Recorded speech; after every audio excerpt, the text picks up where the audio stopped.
Guys, hi everyone, welcome to my video. Thank you for watching first and foremost. I hope you do enjoy it. I've come today, it's the 7th of February 2019, and I want to talk about a topic that is really real, and a topic. I'm dressed very naturally. I don't want to make up. I don't want to, even though I've got very minimal makeup on because I've gone to work today. But I don't want to make this topic look pretty. I don't want to make myself, glam myself up, do the whole thing. I'm just currently recording on my iPhone, and I came to you guys in my natural state. Edge is not on fleek, but that none of that matters because what I'm about to talk about should be the focus of this video. Today is National Let's Talk Day. Let's talk about it. It's a mental health awareness day where you should feel free to talk about your mental health. And today I felt very compelled, having watched a really serious episode of somebody going through depression. And I was really compelled. When I watched this, I said, you know what? This is something I've wanted to do for quite some time. And I decided today, let's do it. There's no editing, so this is the full version, uncut. This is what it is, because many people don't get to edit the story of their lives. They don't get to edit it. So I wanted to do mine a bit like this, a bit amateur, but hey ho. So my name's Monique. I'm 25 years old. By profession, I'm a mental health support worker. I've worked in many residential homes. I've worked with mental health, and mental health has been something that has been a real but it's been something real to me growing up. It's been my life. Mental health has been a very big part of my life. I don't want to go into too much of what's been part of my life and how, but I just want to tell a story that is true to me and tell the story of my battles with depression. Wow, Monique had depression. Some people may not know, some people may know. But it's not something that I've publicly disclosed. I've gone through very bad spells of it. And it's only by the grace of God, yes, I have to bring him in because it is by the grace, that fortunately I am able to stand and say that, how I've chosen to deal with my depression. Many people don't get that opportunity to do so. I'm grateful that I know my warning signs, I know my triggers. And I know the steps that I can take to help make myself better. So as it's Let's Talk Day, let's talk. I noticed, I didn't know I had was going through depression about 10 years ago. A lot of things, I had a lot of people to talk to, but I was watching something today and it really did hit me that even when you're alone, and you've got so many people saying to you, like, look, I'm here for you, I'm here. You could be in a room, like, filled with 100 people and still feel lonely. You still feel a kind of emptiness inside. I'd just like to, first of all, say, for all the religious folks out here, no, it doesn't mean that you're battling with the devil. Mental health, I'm really sick and tired of hearing this. Just come on, just pray about it. Yes, I know prayer works. But one thing, faith without works is dead. If you're going to pray, there's a scripture that talks about in James, that talks about you can't just keep saying it's his well, if your brother says he's hungry. You can't keep doing that because it's his well doesn't feed anybody. It's just like with mental health. It's his well doesn't help somebody going through mental health. Like, we know, but this is the issue. But yeah, so about 10 years ago, I went through silently. I told probably about 4 people, but silently I would say, I went through a really hard time, and not many people could see it because I'm naturally happy. I'm a bubbly person. I can smile, I can laugh, I can do everything. But at the time when I went through it, I was in secondary school and I didn't want to talk about it because mental health wasn't something that you spoke about 10 years ago. It wasn't something you spoke about, I'm thinking about harming myself. It really wasn't something that you could speak about. But I started battling with it when I was in secondary school. I used to have real dreams about dying. Talking about it now, trying not to get emotional because I'm not about to cry for y'all. But even if the tears do flow, it's a natural part of my healing journey. I'm just thankful that I've grown from that part. But when I started going through it, I didn't know what it was. I didn't know, because I just knew that I didn't want to be here. I knew that going home, I would dream about, like, oh my gosh, imagine if I died. One of the main things that kept me going was my mum. Most of you know I'm a big mummy's girl. I love my mum to the death of me, like to the death and back, and yeah. That was one major factor that I couldn't. But then when I stopped thinking about other people, and when I started thinking about more about myself and how I was feeling and how I couldn't cope. Thankfully, I had a good support system at church. That did help me a lot, because it meant that I had someone to speak to. But going through what I went through, I remember my biggest suicide attempt was one day I lived in a house, and my bedroom was on the top floor. And I remember looking down, and I'm just being very transparent and open. So all those who didn't know, I'm not going to apologize, but But I remember looking down and I saw myself dying. I texted a few people, and I said, you know what? I just said I loved you, because when you're going through that, you don't want I didn't want anybody to think I was making a selfish decision, like I was doing it because I hated anybody. I was actually doing it because for me, it was just like, I didn't tell anyone I wanted to do it, but for me, it was like the final goodbye. Like, I love you guys. Just remember that no matter what, please remember I love you. And as I stood on my window ledge and I looked down, I remember, and I'm smiling because I'm just so grateful to God, that I'm being able here to sit and tell the story. And I looked down and I said, this is it. Like, the next person to see me is going to see me dead. Like, they're going to see me dead. This is it. I won't see myself. The last vision I saw. And as I stepped on my window ledge, it wasn't no light from like 5 steps down. It was from how many floors did that house have? About three stairs, 3 levels. My room was at the top of the house. Not a flat, a house. So if I jumped, there was no chance of survival. Like, survival wasn't even an option. It was straight. Either I would have survived, but I would have been very badly injured. Anyway, cut long story short, I had somebody reach out to me. She's basically my sister. And she said to me, whatever you're planning to do, like, don't do it. And in that 1 second, when I saw that text message, because I heard my phone go off, and that kind of like distracted me a bit. I wasn't thinking like, oh my gosh, I'm not going to jump anymore. It was more of a, what? Who's texting me? So I wanted to check. And then as I checked and I saw it, I remember breaking down and thinking like, God, like, somebody cares. Moving on forward, last year, I went through another episode of that. People can say, oh, but you were married, oh, but you had this, but you had that. Remember what I said at the beginning, you can have 1,000,001 people around you and still feel alone. And I remember people saying to me like, Monique, we've got you. I had, at that time I had, including my husband, I had 3 other people that I could speak to. And not for those 3 people who were continually helping me and pushing and telling me like, Monique, come on, we know you can do this, like, talk to us, what's going on. I don't know. And my husband, of course, I don't know what I would have done. I keep saying I've got to fix my English.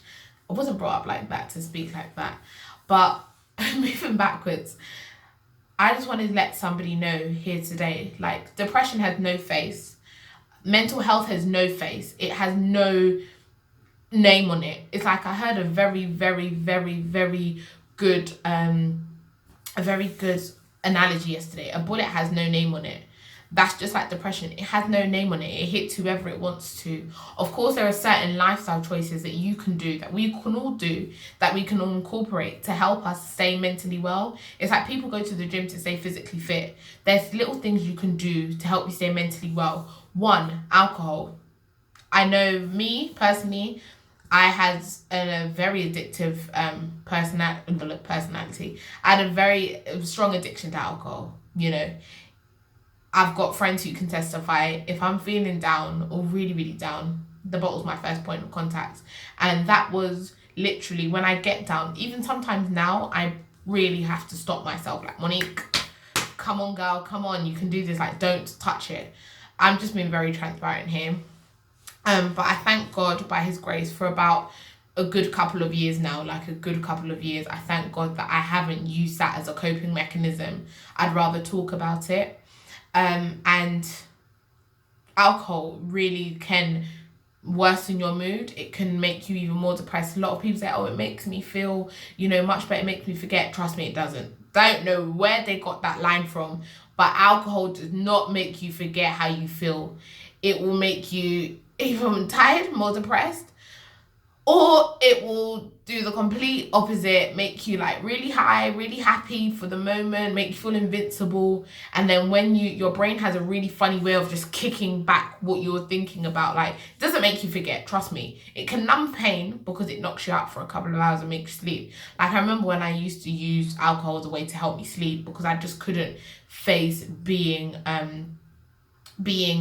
around anymore. Like, it was really, really difficult. I can feel the pin coming loose on my hair, and that's annoying. Sorry, guys. This natural life. Ouch. Yeah, that's better. So, yeah. Alcohol, drugs, substance misuse does not help mental health.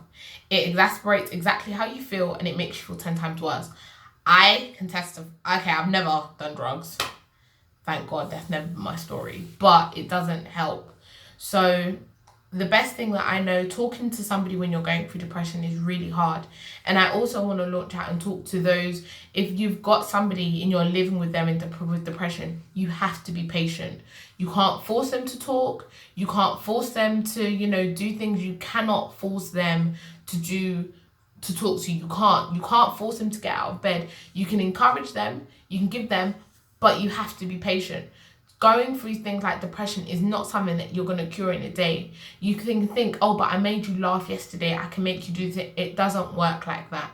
It's something that takes a lot of time. And I'm just so grateful for the people that I had in my life who were able, obviously, because they don't know I'm doing this video, so I'm not going to publicly name them. But later on, they know who they are. I'm so grateful for the people who I had in my life who were able to be very patient with me, who were able to, just be an open ear for me to talk to. I have people who I'll call and I'll just vent, and they've never judged me for venting.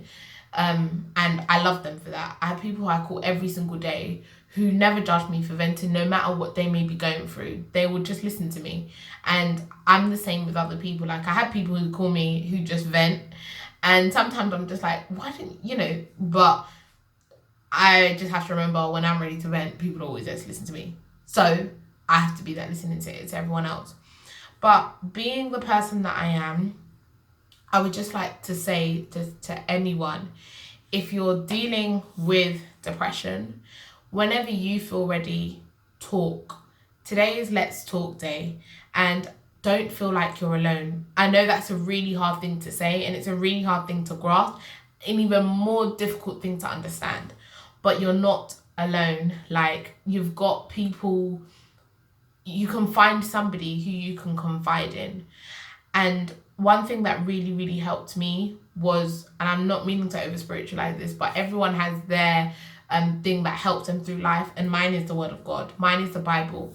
Sometimes actually listening to gospel music, the people will be singing all your problems in the song, and then you're remembering your problems. That don't make me feel any better, let's be real. It don't make me feel any better. But I will say one song that did really, really help me, and it really brought a lot of emotions out of me, was Shayna Atkins, God Sees You. That song really brought a lot out for me. It really, really did.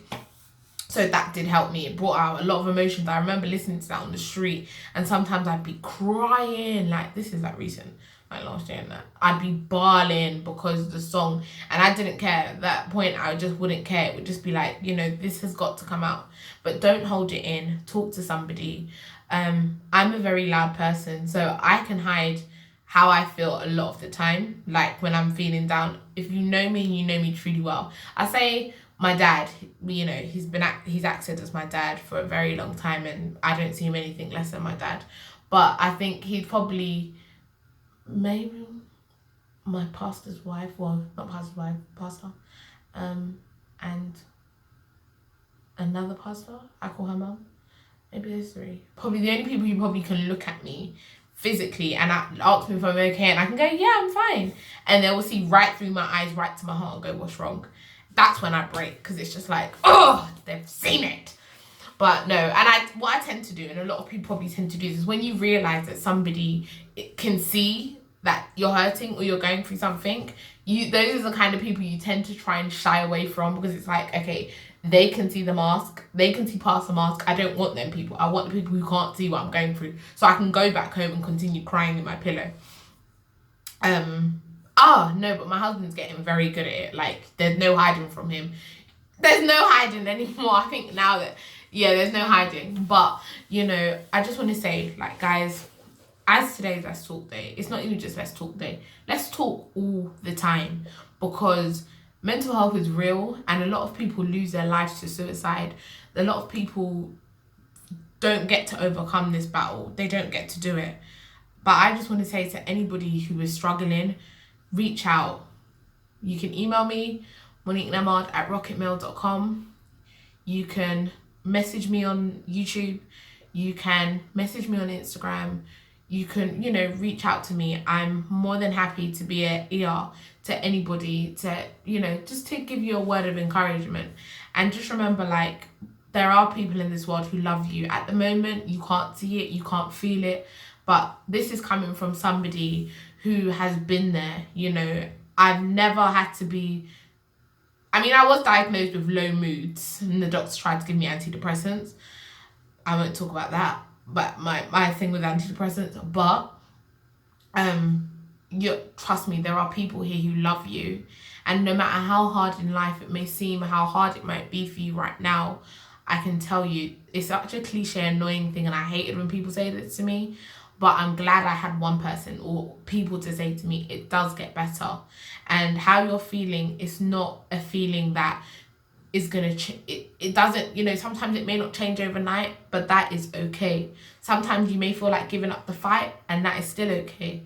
But so long as you just don't give up altogether, the reason that you're still alive and you're still, you know, able to get up each morning is because there's purpose. And when you have purpose, it never dies. And as I say to everyone, keep talking, keep sharing, and keep, I don't know the next line. But yeah, I just hope you guys, you know, feel touched by this video, and I look forward to doing many more of these videos. Next time you see me, actually, do you know what? I don't care. This is my best image. This is my best look. So, and I'm fully dressed because I have a good smile on my face. So I just hope everyone, literally, I really do hope this touches who it's meant to touch. And it's okay if this video is not for you, it's fine. You can feel free to put your comments in down below, you know, down there. It's okay. But I know this is going to touch somebody, and just so long as it does, even if it's just one person, I know my job's done. So I love you guys, and have a great night, and don't give up, because people are here for you.